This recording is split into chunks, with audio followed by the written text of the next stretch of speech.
Benar nggak kalau kematian Yesus di kayu salib dilatar belakangi oleh pengkhianatan Yudas? Penyaliban Yesus tetap terjadi karena Yudas itu hanya menjual Yesus kan. Tapi apakah kalau Yudas itu nggak berkhianat, Yesus tetap tersalib? Tersalib. Gugatannya Yahudi ke Roma itu apa hubungannya dengan Yudas? Saya tanya, keputusan penyaliban itu di Yudas, di Yahudi atau di Roma? Bukan keputusannya, tapi sistem jalannya. Kalau si misalnya Yudas ini nggak berkhianat, nggak ngasih tahu nih Yesus di mana atau segala macamnya, nggak mungkin penyaliban terjadi. Yang mengatakan nggak mungkin itu siapa? Nubuatan Yesaya mengatakan dia harus tersalib. Itu 750 tahun sebelum Yesus lahir loh. Dia akan tersalib di antara dua orang penjahat dalam Yesaya 53. Itu harus terjadi. Apapun keadaannya, wong memang dia datang untuk mati. Tuhan Yesus berkata apa? Aku datang untuk memberikan nyawaku bagi domba-dombaku. Jawaban cerdas Elia Miron untuk Muslim dari Lampung. Apakah Yesus tetap disalib jika Yudas tidak berkhianat? Mari kita simak diskusi menarik antara Elia Miron dengan seorang Muslim yang berasal dari Lampung berikut ini. Saya mau bertanya nih. Sebelumnya salam kenal dari saya, dari Bandar Lampung. Saya mau tanya nih. Ini bukan debat ya, cuma mau tanya. Sebelumnya saya minta klarifikasi nih, benar nggak kalau kematian Yesus di kayu salib dilatar belakangi oleh pengkhianatan Yudas? Enggak Iskariot. juga. Penyaliban Yesus tetap terjadi karena Yudas itu hanya menjual Yesus kan.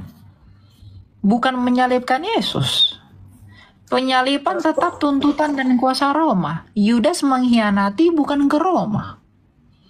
Tapi apakah kalau Yudas itu nggak berkhianat, Yesus tetap tersalib?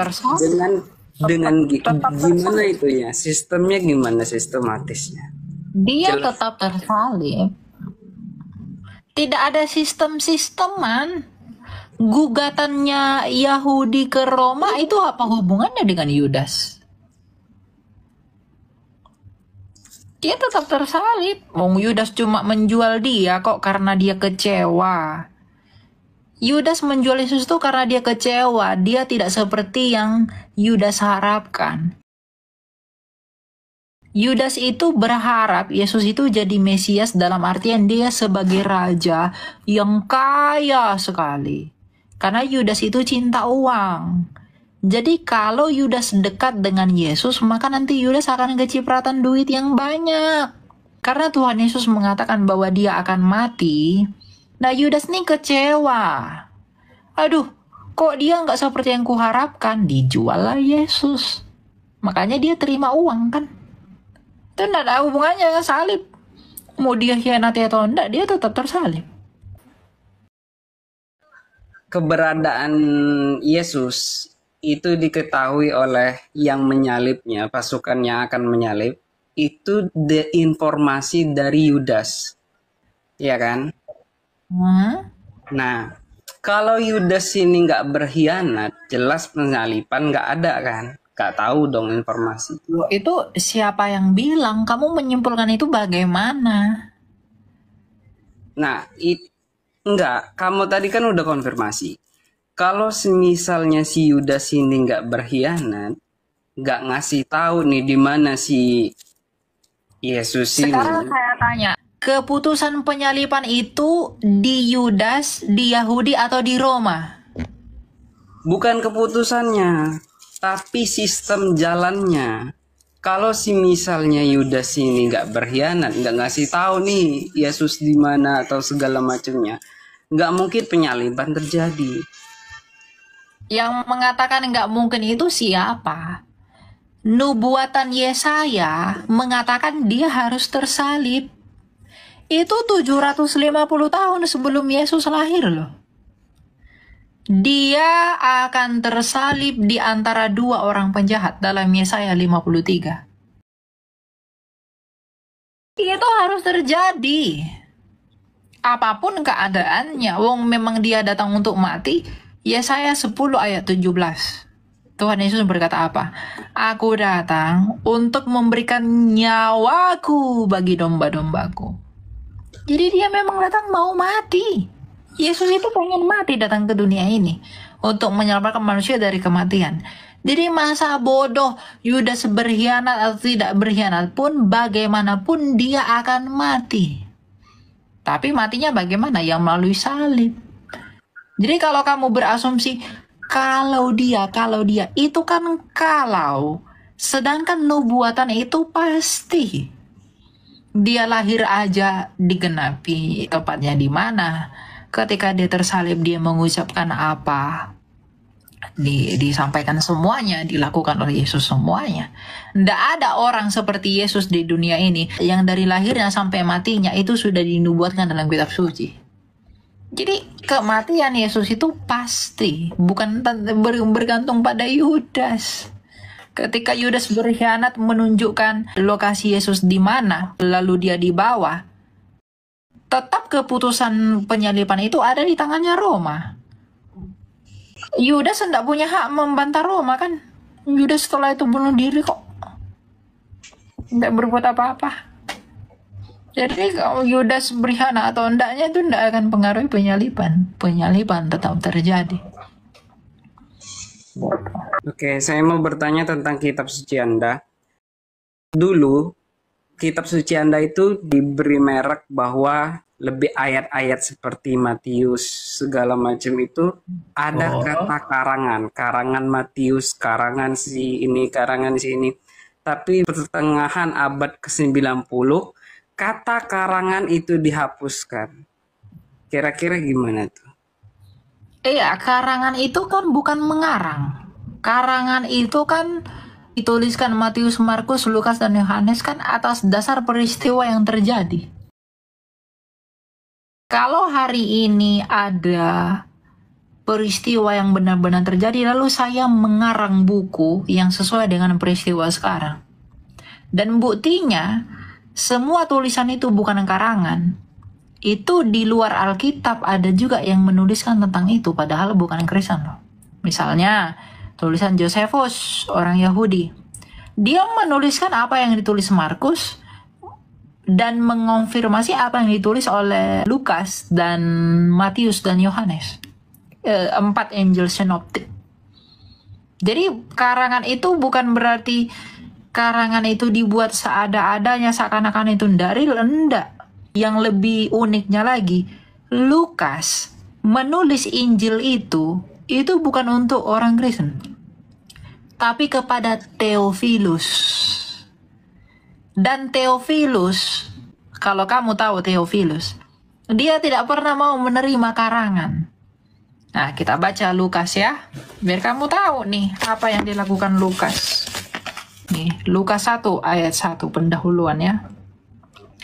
Theophilus yang mulia, banyak orang yang telah berusaha menyusun suatu berita tentang peristiwa yang telah terjadi di antara kita, seperti yang diteruskan kepada kita oleh mereka, yang dari semula adalah saksi mata dan pelayan firman, pelayan Yesus.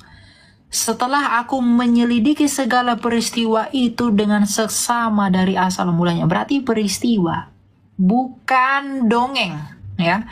Setelah aku menyelidiki segala peristiwa itu dengan seksama dari asal mulanya, aku mengambil keputusan untuk membukukan dengan teratur bagimu.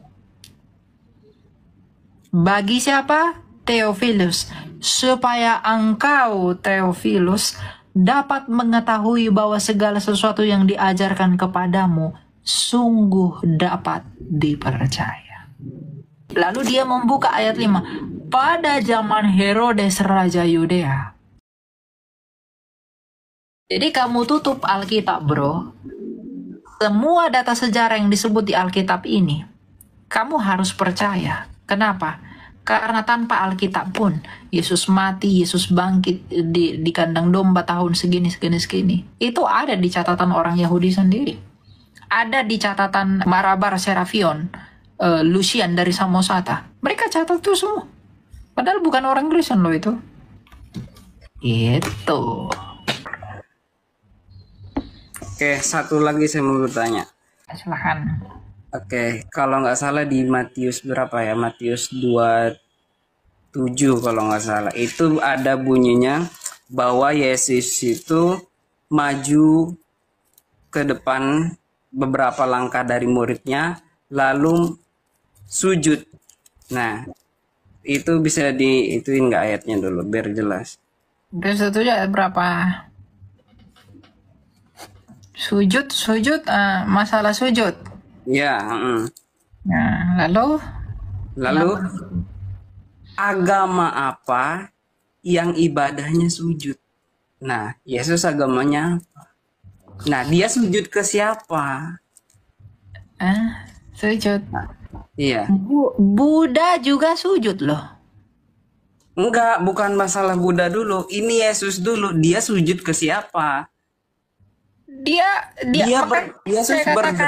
Yesus berdoa ke siapa? Sujud ke siapa? Ya, Yesus berdoa kepada Bapaknya.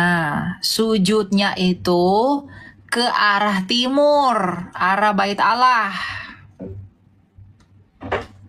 Kepada Bapa dong dia sujud, bukan ke arah batu yang di barat. Kau nih. Ke timur. Karena timur itu simbol kekekalan, barat itu simbol kekelaman, kebinasaan. Simbol iblis, barat. Tapi simbol kemenangan, simbol kekekalan itu timur. Nah, karena Tuhan Yesus bersujudnya ke timur, ke arah baitnya Salomo. Karena Devir, ruang maha kudusnya itu sebelah timurnya Daud. Daud. Bukan barat loh. Yang barat tuh yang pasti menyembah iblis. Kalau timur itu Allah yang benar, yang sejati, Sang Bapa yang Maha Kuasa. Begitu loh, brother. Yahudi juga sujud kan. Kami juga orang Kristen, Kristen mula-mula dalam hal ini ortodoks, mereka juga sujud. Makanya ada sholat ortodoks, zelota ortodoks. Arahnya kemana? Ke timur. Coba lihat orang ortodoks ibadah, mereka tidak pakai bangku, mereka sujud, sholat, zelota. Gitu. Jadi kalau kamu bilang agama siapa yang sujud, kalau kamu berusaha menggiring Yesus itu Islam, ya kalau Yesus Islam, kapan dia bersyahadat menyebut Muhammad Rasulullah, sedangkan Nabi Muhammad aja belum ada? Gitu loh. Jadi kalau orang bilang, Yesus kan sujud, dia kan Islam. Loh, Islam kan harus syahadat. Sedangkan Nabi Muhammad belum ada di zaman Yesus. Nabi Muhammad aja datangnya 700 tahun setelah Yesus. Gimana mungkin nih Tuhan Yesus bilang Muhammad dan Rasulullah? Gak mungkin lah. Gitu. Jadi ya dia seorang Yahudi. Tuh ya. Oke, thank you bro. Ya, Tuhan berkati ya. Saya memperhatikan masih banyak orang-orang di luar Kristen yang gagal memahami terkait dengan adanya Yudas Iskariot seputar penyaliban Yesus. Bahkan sampai ada ungkapan yang sangat ekstrim menegaskan, sebenarnya Yudas itu adalah pahlawan yang harus dikagumi dan dihormati oleh orang-orang Kristen. Kenapa demikian? Oleh karena mereka berpikir akibat pengkhianatan Yudas kepada Yesus, maka Yesus menjadi mati dengan cara disalibkan. Dan akhirnya ada yang menyelamatkan manusia dari dosa. Berarti sebenarnya dibalik daripada penyaliban Yesus, yang harus dihargai dan dihormati jasa-jasanya adalah Yudas Iskariot. Dengan kata lain, orang-orang ini ingin menegaskan akibat pengkhianatan Yudas, maka Yesus akhirnya disalibkan dan ada juru selamat. Nanti akan diperluas kembali siapa yang membujuk dan mempengaruhi Yudas Iskariot. Ada fakta dalam Alkitab bahwa memang iblislah yang membisikkan rencana untuk menyerahkan kepada imam-imam kepala dan tua-tua Yahudi. Sehingga nanti dengan pengkhianatannya, Yesus akhirnya ditangkap, disidang, diputuskan dan dijatuhi hukuman dengan cara disalibkan. Kalau begitu, iblis juga memiliki peranan yang sangat signifikan yang memakai atau membujuk Yudas sehingga terjadi pengkhianatan dan akhirnya nanti Yesus diputuskan dengan cara disalibkan. Saudara yang dikasihi oleh Tuhan, dari semua rentetan peristiwa itu perlu kita mengerti, memahami satu hal. Yudas Iskariot, termasuk juga iblis yang membujuk Yudas Iskariot, tidak pernah sedikit pun terbersit di dalam hati mereka. Dengan pengkhianatan Yudas akan terjadi penebusan dan penyelamatan. Tidak ada sama sekali. Justru di dalam pribadi Yudas, yang mana telah melihat, menyaksikan berbagai mujizat yang telah dilakukan oleh Yesus, yang lumpuh berjalan, yang tuli mendengar, yang buta melihat, yang kusta ditahirkan, yang mati dibangkitkan. Maka Yesus memiliki kuasa dan otoritas yang tidak perlu diragukan. Apalagi kita tahu bersama saat itu bangsa Israel sedang ada dalam penjajahan Romawi. Yudas Iskariot, di samping daripada dirinya yang cinta akan uang yang adalah akar segala kejahatan, tapi dia juga memiliki misi lain, supaya Yesus memimpin pergerakan pemberontakan untuk mengenyahkan, melenyapkan dan mengalahkan penjajahan Romawi. Tapi realita kenyataannya Yesus berulang-ulang berkata, sebentar lagi kita akan pergi ke Yerusalem, di sana aku akan disiksa, dipukuli, di sana aku akan mati. Tetapi jangan lupa pada hari ketiga aku akan bangkit dari kematian. Termasuk murid-murid yang lain sebenarnya mereka tidak setuju dengan perkataan Yesus ini.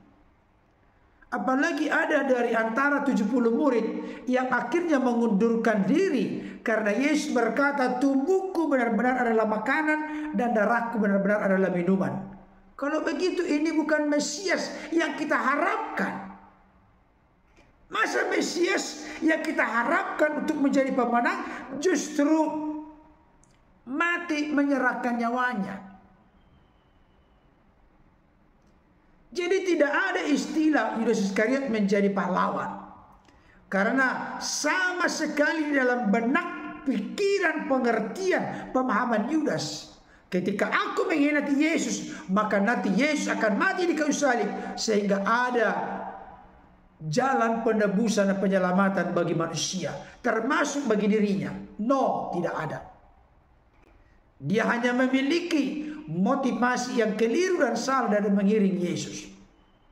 Tidak ada di benak daripada Yudas Iskariot bahwa Yesus akan ditangkap, disalibkan, dan nanti mati menjadi penebus. Tidak. Karena sebelum Yesus disalibkan, Yudas Iskariot telah pergi gantung diri dan mengalami kematian dengan bunuh diri. Satu contoh dalam perjanjian lama yang perlu kita perhatikan. Abang-abang Yusuf menjual Yusuf ke Mesir. Tidak pernah ada dalam pikiran dan hati mereka supaya Yusuf nanti menjadi penguasa atau perdana menteri yang menjalankan roda pemerintahan di Mesir. Tidak ada sama sekali. Tapi dibalik daripada rancangan-rancangan yang jahat dari abang-abangnya, Tuhan memakai rekan-rekan yang jahat untuk mereka-rekakan kebaikan dengan maksud menyelamatkan hidup suatu bangsa yang besar. Jadi Bapak Ibu Saudara, kita perlu mengerti dan memahami, rancangan Tuhan tidak pernah gagal. Di balik kegagalan menurut iblis, ternyata justru di sanalah iblis dipecundangi dengan cara kematiannya, penguburannya, kebangkitannya, mengalahkan iblis, mengalahkan maut atau kematian.